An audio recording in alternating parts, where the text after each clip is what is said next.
네, 민주당이 지난 8일 발의한 내란특검법 수정안 논란의 핵심 바로 이 부분입니다.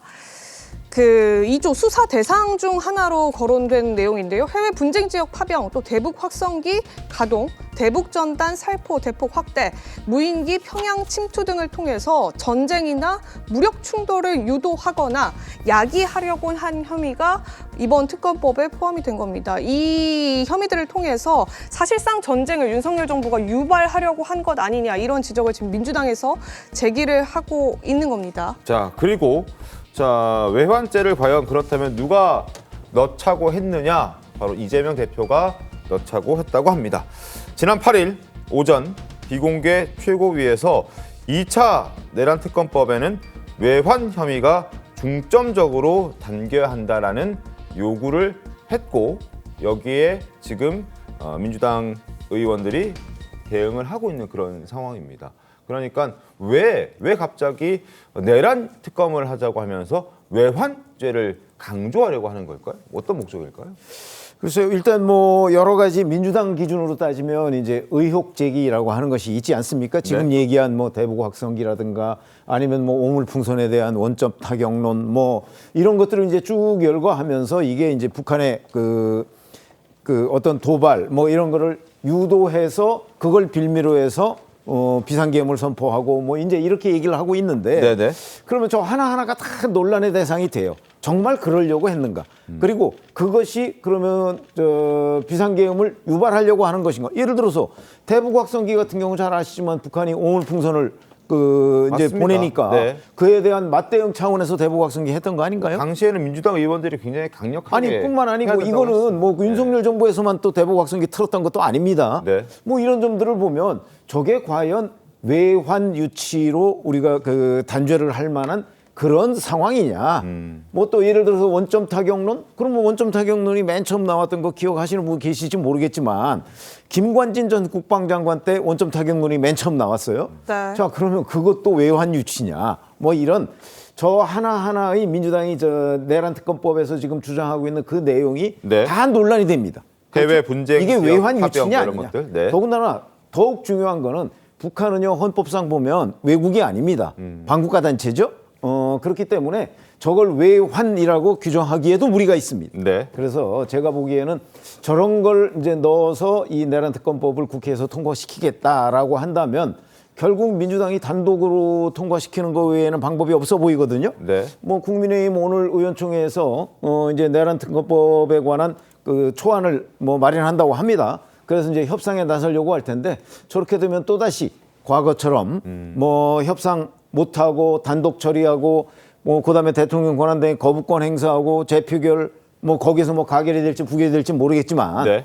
그런 정쟁만 계속해서 반복되는 것 아닌가 하는 걱정이 됩니다. 예, 이건 정쟁이 아니고요. 수사를 통해서 밝혀야 될 부분입니다. 왜 수사를 통해서 밝히는 걸 반대하는지 저는 모르겠습니다.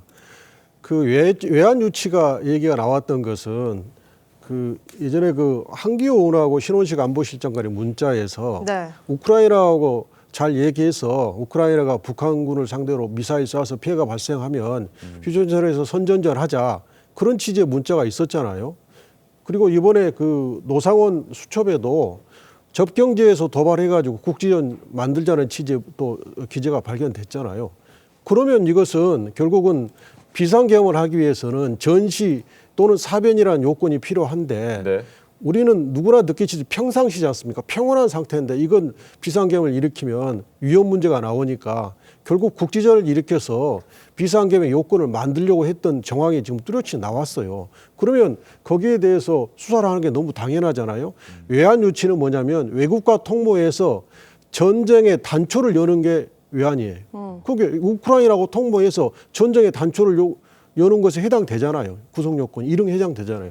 일반 이적죄는 뭐냐면 평양에 무인기를 보냈는데 네. 무인기를 국방부가 보냈는지에 대해서 확인을 지금 안 하고 있잖아요. 네. 그 말은 뭐냐면 국방부에서 보냈다는 취지로 읽히지 않습니까? 또 김정일 전 장관이 요청을 했는데 합참 무장이 그걸 반대했다는 그런 얘기도 나왔잖아요. 그러면 그 무인기를 평양의 상공에 띄웠을 때 북이 우리 군을 그걸 반격해서 공격하면 우리 국군의 이해를 해치는 거예요. 이게 바로 일반 이적죄입니다. 이게 다 외환죄의 한 죄들이에요. 그러니까 이 외환죄, 그러니까 외환유치죄, 일반 이적죄 등에 대해서 수사할 충분한 정황이 좀 나온 거죠. 수사에서 범죄 혐의가 없으면 없는 대로 정리하면 되지. 이런 범죄 정황이 나왔는데 수사도 하지 말라. 그건 대단히 무리한 요구죠. 근데 방금 말씀하신 부분에도 포함되어 있었는데 전시라는 상황 요건을 만들기 위해서 그랬던 게 아니냐라는 것으로부터 시작했잖아요. 네. 그게 내란죄의 혐의에 들어가 있는 부분이에요, 이미. 그러니까 지금 외환죄를 추가한 자라는 거는 기존의 내란죄로 하던 부분에 땔감이 지금 떨어져 가니까 저러는구나라는 오히려 이제 반박이 가능하거든요. 그리고 요건에 안 맞아요. 예를 들어서 어떤 사람이 길 가다가 누구랑 시비 붙어서 폭행을 저질렀어요. 근데 핸드폰도 압수수색해라, 포렌식해라, 주거지도 압수수색해라 그러면 그게 되나요? 다 기각돼요. 그러니까 그 사건에 맞는 내용을 조사해야 되는데 지금 외환죄로 갈 수가 없다. 왜냐하면 일단 요건이 외국과 통모한 게 있어야 돼요. 요건이 네. 딱 명시가 돼 있는데 북한이 외국이냐, 국가로 인정하지 않아요. 그냥 평화 조항에 따라서 대화의 상대로 인식하지만 영토 조항에 의해서 절대 국가로 인정하지 않거든요. 외국의 요건에 맞지 않고 통모라는 게 있어야 되는데 지금 유발이라는 거 가지고 자꾸 외환죄가 가능하다. 유발이라는 거랑 통모랑은 달라요. 통모라는 건 들어와라라고 한 거잖아요. 그런 정황은 전혀 없어요. 근데 그걸 통해서 들여다보겠다라는 건 대북 확성기. 사실상 이걸 통해서 대북 정책 전반을 들여다보겠다라는 것인데 우리 예전에 아픈 과거가 있잖아요. 국정농단 사건, 사법농단 사건 뭐 하나 타고 들어가가지고 전체를 털어서 사법정책, 국정정책 모든 걸 뒤져서 하나라도 나오면 새로운 혐의, 새로운 의혹 이런 식으로 활용을 했던 것이 있으니 범위는 최대한 좁히는 게 좋다. 그리고 네. 특검이라는 건 기존 시스템에 대한 예외이기 때문에 더욱 신뢰를 받을 시스템 하에서 범위를 여야 합의에 통해 가지고 추려진 부분만 진행하는 것이 맞다라는 것입니다. 알겠습니다. 그러니까 저 지금- 말씀에 대해서 예. 좀 반박을 해야겠는데요. 네. 여기서 이제 외환유치죄 했을 때 외국과 통모에서 외국은 우크라이나입니다. 그다음에 일반 이적죄는 북한과 통모하라는 요건이 없어요. 북한을 자극해서 북한이 우리 군을 공격하게 하면 국군의 이익을 해치는 거예요. 그래서 일반 이적죄에 해당이 되는 거고 내란죄에 뗄감이 없어졌다고 하는데 저야말로 저는 도저히 동의할 수 없습니다. 아니 알겠습니다.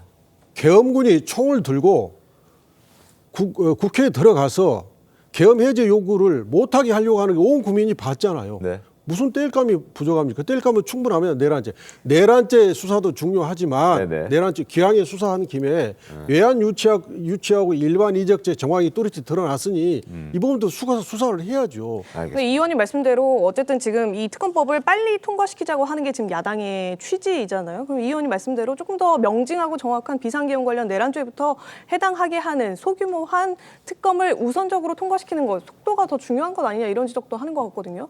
굳이 더 분란되는 이슈를 추가해서 지금 이 특검 발족을 지연시키는 거 아니냐 이런 지적도 좀 나오는 것 같은데. 그런데 수사해야 될 것을 국민의힘이 반대하는 게 더 문제지. 당연히 자기들의 정치적 목적을 위해서 전쟁의 단초를 열거나 국지전을 발생시키면 어느 국민이 그걸 잘했다고 하겠어요.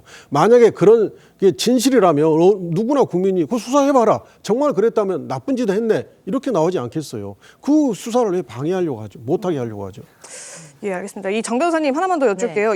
지금 이 특검법에 관련해서 지금 말씀 계속 하고 있는 뭐 수사 대상으로 확대된 대북 확성기 가동하는 문제, 대북 전단 살포 확대한 문제 이런 문제까지 다 일일이 지적을 하게 된다면 결국에는 김정은 일가만 좋은 꼴 나게 하는 것 아니냐. 그렇게 치면 뭐 햇볕 정책해서 김정은 일가 먹여 살렸던 그 과거 정책들도 다 지금 외국과 통모한 그러니까 북한과 통모한 외환죄에 해당이 될 수 있는 것 아니냐 이런 지적하거든요.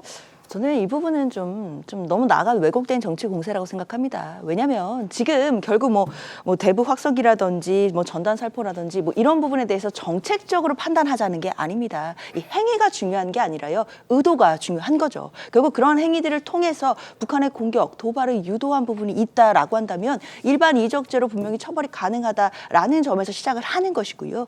그렇기 때문에 이것이 뭐 대북 정책에 대한 뭐 유무죄에 대한 판단을 하는 것은 아니고 다만 그 관련해서 일반 이적죄의 혐의가 있는지를 보겠다는 겁니다.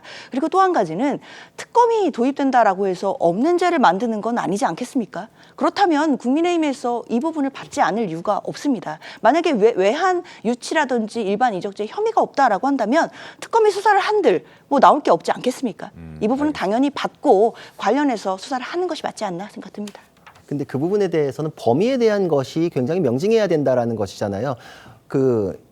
특검이라는 것은 기존의 행정권에서 갖고 있던 수사 시스템에 대해서 이제 입법부에서 가져오는 거잖아요. 그래서 여야 합의가 그만큼 중요해요. 그렇지 않으면 상권분리상 그 자체가 위헌성이 있기 때문에 논의가 되는 것인데 지금 대북 확성기나 이런 것들 아까 말씀 나왔듯이 예전부터 쭉 해오던 건데 이번에 다른 의도를 들여다보겠다라는 것이 수사 범위를 굉장히 넓히고 정책에 대해서도 들여다보는 과정이 될 수밖에 없다. 아까 제가 예를 들었듯이 사건에 필요한 범위 이외에 압수수색하고 그럼 뭐 잘못이 없으면 못할 게 없지 않냐라고 하면은 잘못 없으신 분들 다 핸드폰 내보세요라고 하면 다 응하실 건가요? 아니잖아요. 그러니까 지금 법원에서도 그 압수수색 범위를 제한하듯이 특검에서도 제한해라. 범위가 너무 넓어지면 이거는 정치적으로 이용될 수 있다라는 거에 대한 의혹을 제거하자는 것입니다. 알겠습니다. 국민의힘에서도 내란 특검과 관련해서는 자체적으로 특검법을 발의할 계획이라고 합니다. 그러니까 민주당이 얘기하고 있는 그 특검, 외환이 포함된 그 특검은 받을 수 없다는 입장을 지금 갖고 있고 그래서 국민의힘 자체적으로도 특검법을 발의한다고 하니까 어떻게 조율될지 한번 지켜보도록 하겠습니다.